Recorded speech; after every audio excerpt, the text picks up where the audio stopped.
तुळशी वृंदावन गार्डन पण बंद झालं. आता आपल्याला जावं लागते मामीच्या घरी तर बाजार आमटी खायला. तर राम राम मंडळी. इकडं अभिषेकनं आणि हर्षदनं बाजार आमटीचा बेत केला होता. अभिषेकनं आपलं सगळा मसाला घेतलं कढईत परतायला, त्याला थोडं परतलं. इकडं आपलं भाकरी चालू होती, इकडं आपलं बाजार आमटीचा मसाला भाजत होता. हर्षदनं आपलं मस्तपैकी मसाला भाजून घेतला आणि म्हणला मी तुम्हाला एक नंबर बाजार आमटी खाऊ घालतो मामा, फक्त तुम्ही बघाच.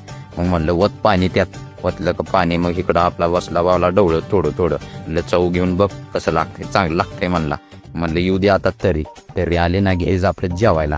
इकडं कट पण एक नंबर भारी आला होता. म्हणलं आता घ्या जेवायला म्हणलं. इकडं बाजार आमटी घेतल्यावर त्यानं श्लोकला विचारलं कसं झालं. श्लोक म्हणला एक नंबर झाली म्हणला बाजार आमटी.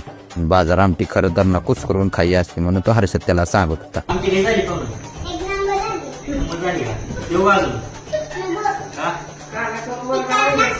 पुढच्या ब्लॉग मध्ये. राम राम.